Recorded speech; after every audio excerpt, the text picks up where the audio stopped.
On a voulu effectivement avoir un témoignage un peu inspirant ce matin. Donc on a sollicité Jean-Charles Caillet, qui est directeur d'Hémisphère Design School. Il est surtout enseignant. Il est vice-président de l'innovation à l'Université catholique de Lille. Enfin, il a plein de casquettes. Jean-Charles, c'est quelqu'un de très brillant, qui écrit dans EducPro, qui s'occupe d'un labo d'innovation sur le design thinking. Enfin voilà, c'est quelqu'un qui est très créatif, qu'on a connu aussi dans l'univers de l'innovation, des learning labs, etc. Et il a accepté de nous parler ce matin. Voilà un peu on lui a demandé un petit peu son retour d'expérience sur cette période de confinement en termes d'enseignement, ce qu'il avait retenu, ce qu'il avait observé. Et comme il aime bien les images et les dessins, il va nous faire une intervention très illustrée. Et comme on n'a pas beaucoup de temps, je vais tout de suite lui laisser la parole et le remercier d'avance. Bien, merci. Bonjour à toutes et à tous. Je vais commencer en même temps par essayer de partager mon écran. Comme tu viens de le dire, j'ai prévu de vous montrer des dessins. Donc, vous allez me dire si vous voyez la première diapo telle que… Donc, il faut que je la mette en affichage. Voilà, normalement, ça doit être… Voilà. Est-ce que c'est bon? Est-ce que vous voyez cette première Super, diapo? C'est c'est bon. parfait? Ok, très bien. Donc, bonjour, j'ai effectivement 20 minutes, c'est assez court, donc je vais survoler quand même et je vais vous montrer un petit peu, partager avec vous ce que j'ai vécu et ce qu'ont vécu mes collègues avec ce confinement particulier. Qu'est-ce qu'on en retire en fait? Est-ce qu'on oublie tout ça et on retourne, je dirais, à la normale, ou est-ce qu'on essaye d'en tirer quelques leçons à partir des observations et pour changer? Donc là, voilà, c'est le quotidien de pas mal de profs, hein, le face-à-face. Donc moi, j'enseigne aussi comme ça, hein, je fais de la classe renversée, mais je fais aussi des cours en magistral. Je veux dire 80-90% de mes collègues à l'université enseignent de cette manière-là. Le boulot, en gros, c'est la transmission du savoir, et ça, on a l'habitude de le faire. Donc il y a des cours, travaux pratiques et autres. Et puis, il nous est arrivé, comme à tous, je dirais, un épisode bizarre. Enfin, moi qui suis virologue en même temps, j'enseigne la génétique. Le coronavirus, je le connaissais depuis une douzaine d'années. Les étudiants avaient du mal à retenir son nom. Maintenant, ils retiennent tous le nom. C'est bizarre. Alors, est-ce une chance? Est-ce un malheur? Comment est-ce qu'on prend la chose? Puisque ça nous a obligés finalement à nous protéger. On s'est retrouvés tous, chacune chez soi. Alors, comment fait-on pour enseigner quand on est isolé chez soi? C'est très simple, il y a de l'informatique. Donc, on se dirait aucun problème, puisque finalement nos cours sont numérisés, on peut les transmettre. Certains enseignants utilisaient déjà le numérique. Les étudiants sont plus ou moins connectés. C'est vrai qu'il peut y avoir des étudiants moins connectés que d'autres. Après, on se dit, à partir du moment où ils savent chatter, communiquer, Netflixer, on peut imaginer qu'ils soient un minimum équipés. Mais ce n'est pas ce qui a été observé en fait pour la majorité d'entre eux. Donc mettre des cours en ligne, transmettre le face-à-face, facile ou pas facile?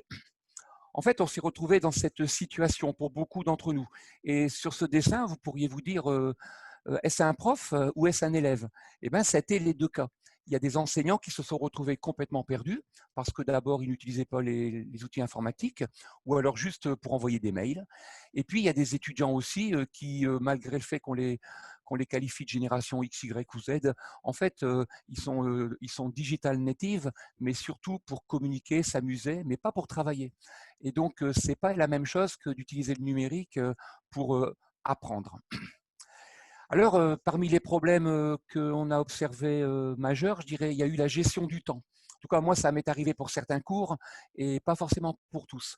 C'est-à-dire qu'on fait un cours de 1 heure en face à face. Bon, alors, on a gardé les horaires et puis on s'est mis à faire des cours d'1 heure en distanciel. La notion de face à face et de distanciel, d'ailleurs, elle est très intéressante. C'est Christelle Lison, que vous connaissez sans doute, qui dit que le distanciel ou le présentiel, c'est pas forcément un problème de géolocalisation. Vous pouvez capter des élèves en ligne et il y aura un vrai présentiel. Là, si vous m'écoutez attentivement, on peut considérer qu'il y a un présentiel. Et puis, on peut barber des gens dans une salle ou dans un amphi. Et puis, ils sont là physiquement, mais il y a un distanciel. Donc, cette gestion du temps, comment on capte l'attention? on sait qu'on capte l'attention 20 minutes en cours, en face à face, et en ligne, il y a des gens qui ont mesuré qu'au bout de 3 ou 4 minutes, on perd l'attention des internautes ou des élèves en ligne. Et la gestion du temps, c'était un problème, parce qu'il y a des profs qui ont fait des cours 1 heure, ça a bien marché pour le premier cours, un peu moins pour le deuxième, et à partir du troisième cours, les élèves étudiants étaient déconnectés. Sans compter que vous pouviez faire cours 1 heure, moi je faisais cours 1 heure, et après je faisais autre chose, mes étudiants, eux, passaient d'un cours à l'autre. Donc comment on gère cette dynamique de cours et qu'on ne parle pas comme ça pendant des heures en ligne? Et puis, un autre problème, c'était mon cas, ce sont les profs qui utilisent des méthodes coélaboratives. Donc, moi, j'utilise la classe renversée. Ça peut être vrai aussi pour les classes inversées, les classes mutuelles, les classes flexibles et autres, apprentissage par projet. Donc, quand on a l'habitude de faire travailler des gens en collaboratif, en équipe, comment est-ce qu'on fait en ligne, surtout quand les élèves sont séparés les uns des autres? Ma classe, elle ressemble à ça. Si vous venez physiquement dans mes locaux, vous verrez que mes étudiants travaillent en groupe, ils sont en équipe. Et le challenge, ça a été de se dire comment je peux continuer avec des étudiants chacun chez eux.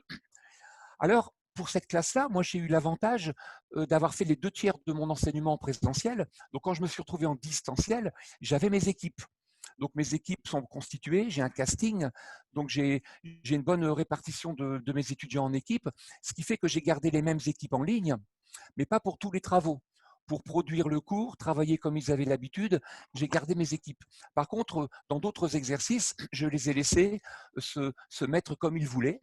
Donc, les équipes constituées, ce sont des équipes de 6 étudiants, c'est un chiffre magique, 6, mais je leur ai permis pour d'autres types d'exercices ou de partage de questions de se répartir par 2 ou par 3 par affinité. Voilà, donc c'est quelque chose qu'il faut avoir en tête. La difficulté de composer ces équipes en présentiel, c'est la même qu'en distanciel.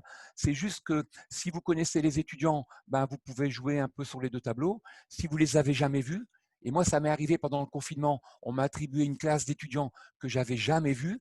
J'ai essayé de les mettre en équipe, c'était une catastrophe, donc je leur ai fait du transmissif en plénière. Après, le numérique, que ce soit en distanciel ou en présentiel, moi, je les invite à aller sur les sites dans les bibliothèques numériques pour aller chercher de l'information. Dans ma classe, les étudiants construisent le cours. Donc, il y a tout un travail de tri et de discernement. Et là, j'ai vu aucune différence, que ce soit en présentiel, donc mes étudiants travaillent dans la salle, ils utilisent leurs ordinateurs, ou que ce soit en distanciel, aucune différence. Par contre, pour d'autres enseignants qui ont voulu faire moins de transmissifs en ligne et qui ont dit à leurs étudiants, bah, préparez-moi un exposé ou préparez-moi un sujet sur telle partie du cours, ça a été un problème parce qu'il n'y avait pas cette notion de tri et de discernement qui avait été étudiée en classe. Alors les étudiants sont partis un peu faire du copier-coller sans trop réfléchir ou sans trop lire, en allant généralement plutôt vers Google ou Wikipédia. Et puis, dans une pédagogie collaborative, quelle qu'elle soit, on s'arrange pour que les étudiants puissent coécrire, un peu comme vous allez le faire tout à l'heure dans vos équipes. Vous allez co-construire des productions. Et moi, mes étudiants ont l'habitude d'utiliser tous les supports. Ils utilisent le papier, le crayon, ils utilisent les ordinateurs, ils travaillent sur des tables. Et donc, cette dynamique de travail collaborative pour co-construire, donc dans la classe renversée, mes étudiants construisent des chapitres. Et là, en ligne, j'utilise un document collaboratif, un Google Drive. Donc, j'ai eu aucune difficulté. Donc, mes étudiants ont continué à utiliser à distance l'outil que j'utilisais en présentiel ou semi-présentiel. Mais ça n'a pas été le cas de tous les enseignants qui ont dû utiliser, je dirais, à 100% ou presque, uniquement un outil comme Teams, Moodle, Big Blue Bottom ou Zoom, et dans lequel ils ont surtout utilisé la plénière, comme on le fait en ce moment, et très peu le travail en équipe. Donc, comment avoir aussi cette dynamique, je dirais, à distance? Ça, c'est une question qu'on peut se poser par la suite. Et puis, dans un enseignement, c'est souvent le prof qui parle. Donc là, c'est moi qui expose, par exemple. Vous pourriez être mes étudiants en train de m'écouter vous parler de virus. Mais dans les classes collaboratives, les étudiants présentent, ils construisent et ce sont eux qui ont la parole. Donc, moi, je les envoie au tableau, ils font cours. Donc, c'est moi qui me retrouve dans la position de l'élève. Donc, j'écoute mes étudiants. Et là, comment j'utilise Zoom, Teams, Big Blue Bottom et autres, je dirais, logiciels pour qu'ils présentent. Et ça, en discutant avec mes collègues, très peu l'ont fait. il y a peut-être 2, 3, 5% des enseignants qui ont utilisé le numérique en ligne pour faire parler leurs étudiants et eux-mêmes se mettre dans la position de l'enseignant. Donc ça, c'est des choses qu'il faut avoir un petit peu en tête parce que, comme je l'ai dit au début de mon propos, le coronavirus, il nous a obligés dans l'urgence à gérer des choses. Et donc, comme c'était une urgence, on s'est dit, eh bien, on va faire en ligne ce qu'on fait en présentiel. Mais demain matin, quand on va se réveiller, enfin dans très peu de temps, et qu'on se dit, je vais peut-être continuer à utiliser distanciel et présentiel, eh bien, il y a nécessité de le travailler différemment et de se poser des questions, se mettre dans des situations comme celle-ci, qui ne sont plus des situations d'urgence. Ça, c'est un type d'exercice que j'utilise beaucoup en classe qui s'appelle les tableaux tournants. En fait, mes étudiants répondent à des questions ou construisent des sujets et toutes les 3 minutes, je les fais changer de tableau. Donc, il y a des rotations. Donc, par exemple, pendant 15 minutes, mes étudiants peuvent travailler 3-4 minutes sur un tableau et compléter le travail sur le tableau d'un autre où un travail a été commencé. Et ça, j'ai pu le faire en ligne. Parce qu'en ligne, vous pouvez demander, par exemple, à des équipes différentes de produire une diapo ou de produire un schéma et de se les envoyer. L'équipe 1 envoie sa production à l'équipe 2, qui envoie sa production à l'équipe 3. Donc ces méthodes co-élaboratives, tableau tournant et autres, eh bien en ligne, il n'y a aucune difficulté, c'est juste la gestion du temps qui est différente. Après, les enseignants qui n'utilisent pas ces méthodes en présentiel le font très rarement en ligne. Ce que j'observe, c'est que les profs les plus innovants à distance, ce sont des profs qui testent et qui tentent ces expériences en présentiel. Donc, il y a du partage d'expérience, il y a de la transmission de savoir, il y a de l'apprentissage, et puis il y a aussi de l'évaluation. Donc, moi, j'ai plusieurs méthodes d'évaluation. Donc, j'avais arrêté d'évaluer mes étudiants avec la note sur 20 et j'avais transformé mes modes d'évaluation avec des points. Donc, je suis passé d'une méthode évaluative punitive de sanction où je retirais des points quand il y avait des erreurs à des évaluations qui rétribuent avec des scores. Et donc, c'est juste en fin d'année qu'on discute avec les étudiants pour transformer les scores en points. Mais à distance, j'ai utilisé le même mode d'évaluation et dans mon évaluation, j'ai des évaluations collectives et des évaluations individuelles. Sauf qu'en présentiel, j'évaluais à la fois l'apprentissage, donc le niveau de connaissance de mes étudiants, par groupe et individuellement, mais j'évaluais aussi des développements de compétences. Était-il capable d'aider un collaborateur? Était-il capable de prendre la parole? Était-il capable de faire telle ou telle chose? Donc j'avais une liste de compétences, notions, maîtrise, acquisition ou expertise.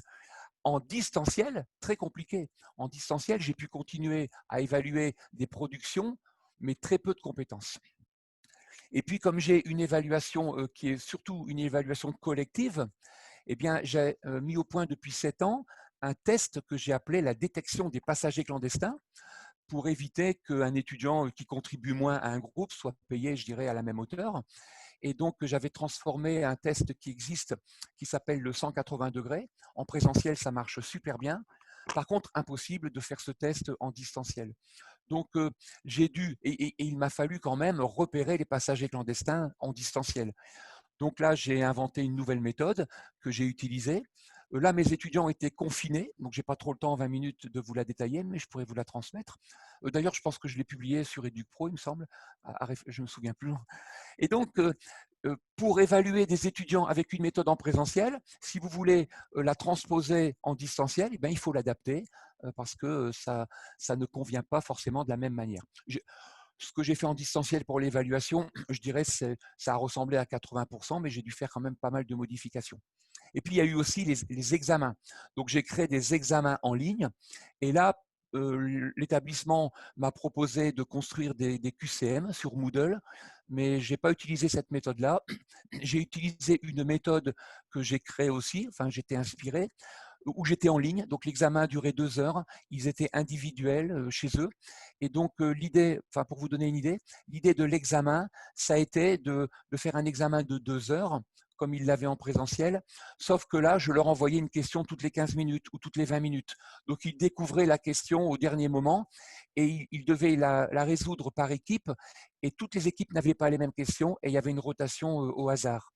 Ce qui faisait que, bien sûr, ils pouvaient communiquer avec d'autres équipes pour avoir la possibilité de répondre au mieux, mais le calcul était vite fait. Si on utilisait les 20 minutes pour se connecter et collaborer, plutôt que de chercher les bonnes réponses aux problématiques posées, eh bien, c'était un mauvais placement. Donc voilà, c'est un exemple qui a été fait en ligne, que je ne réutiliserai plus, puisque si je refais demain matin des évaluations en ligne, ils ne seront plus confinés individuellement chez eux. Voilà, pour terminer, quelques grandes lignes un peu que je retire de ça. Eh bien, si on veut innover en ligne, et surtout si on veut en même temps hybrider avec le présentiel, ben, il n'y a pas trop de différence avec la classe face aux élèves. Il faut expérimenter. Donc, un prof qui n'a qu'une seule méthode en présentiel et qui se dit comment je peux la transmettre aussi en distanciel, eh bien, s'il n'est pas dans cette logique d'expérimentation, eh bien, la seule chose qu'il fera, c'est de transposer donc ce qu'il fait en classe. Je décris mon cours, je donne de l'information, j'interroge, ben, il va faire la même chose en ligne. Et là, il n'y a aucune innovation. Il n'y a aucune innovation en ce sens que innover, ça veut dire faire avec. Donc, innover en pédagogie, ce n'est pas je propose une autre méthode, ça veut dire je travaille avec mes étudiants, les étudiants étant les usagers. Vous pouvez poser la question à n'importe quelle personne impliquée dans l'innovation, on ne peut pas innover sans les usagers. Alors quand je dis expérimenter, vous voyez un peu l'image devant vous, ça ne veut pas dire non plus prendre ses étudiants pour des cobayes et faire n'importe quoi. Il y a une ligne et il y a un protocole à respecter, mais il est assez dynamique et on peut le modifier progressivement, sachant que les étudiants ont souvent de bonnes idées pour améliorer vos idées. Expérimenter en distanciel ou en présentiel. Le deuxième terme hyper important pour les innovateurs pédagogiques, c'est la confiance. C'est impossible d'innover si vous ne faites pas confiance aux élèves.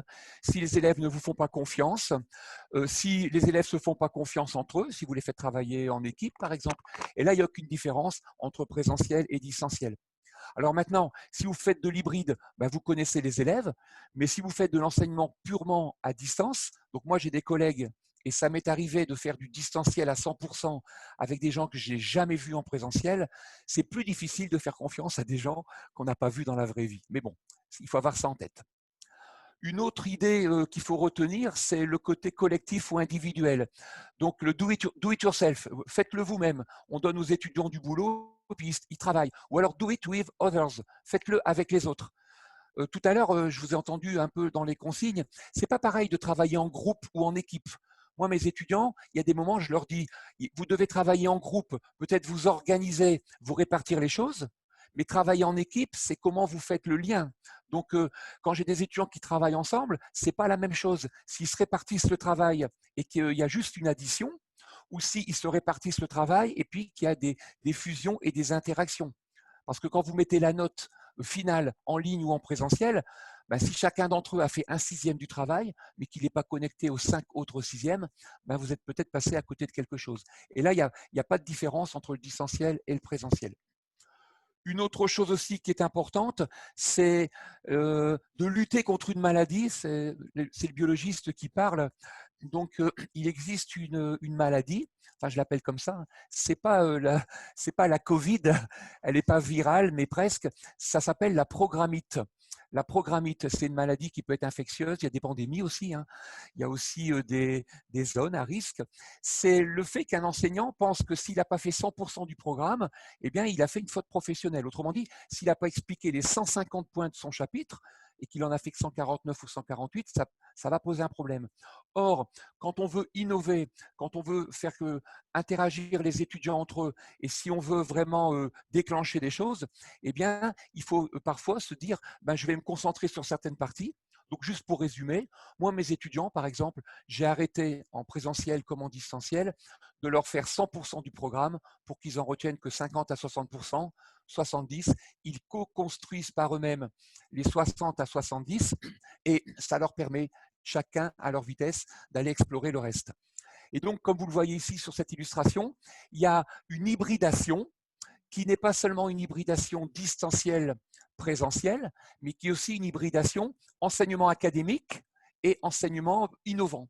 Vous voyez à droite ou à gauche, je pense que c'est sur votre gauche, l'enseignement transmissif, qu'on va appeler plutôt académique, et l'enseignement collaboratif ou la façon de travailler en équipe. Eh bien, ces deux modes sont complémentaires. Il n'y a aucune opposition entre le fait d'enseigner d'une certaine manière ou d'une autre. Et ce qui est, je dirais, le challenge des gens qui veulent innover, que ce soit en présentiel comme en distanciel, c'est comment j'hybride les deux approches. Autrement dit, un étudiant que vous allez intéresser, qui va être mobilisé par un travail collaboratif, il aura envie d'écouter un prof en magistral. Et moi, j'ai une doctorante qui travaille là-dessus. C'est son sujet de thèse. Marcel Lebrun est l'un de ses, je dirais, promoteurs, un directeur de thèse dans son comité de pilotage.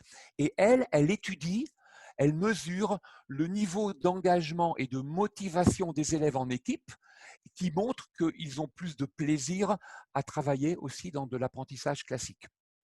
Voilà.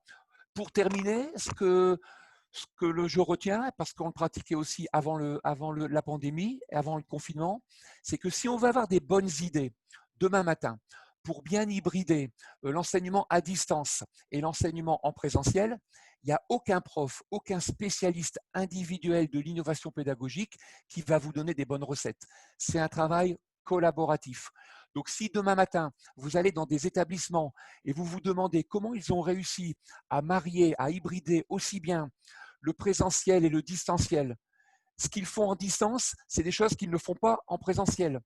Et non pas tout ce qui est fait à distance est fait en présentiel. Comment ils ont réussi à trouver ces idées? Eh bien, 9 fois sur 10, ça proviendra d'ateliers collaboratifs, d'ateliers pédagogiques. Donc, dans les établissements, ce que fait Brigitte Lundin, par exemple, à Montpellier ou d'autres dans d'autres universités, ce sont des exemples, des dynamiques pour créer des ateliers, des modes de travail avec des idées et en impliquant les étudiants, il n'y a rien de tel pour pouvoir, je dirais, avoir une vraie dynamique d'innovation dans son établissement. Et quand on dit équipe collaborative, vous avez l'impression que tous les gens ici autour de ce crayon sont des gens qui sont OK, ce sont des innovateurs, ils ont tous envie de travailler. Mais dans la réalité, vous le savez, ce qui se passe, c'est que vous avez 80 ou 90% de vos collaborateurs qui n'ont pas envie de changer, et puis peut-être 5, 10, 12% qui ont envie de bouger. Ce qu'on va appeler les résistants au changement, qui sont plutôt pour les méthodes académiques.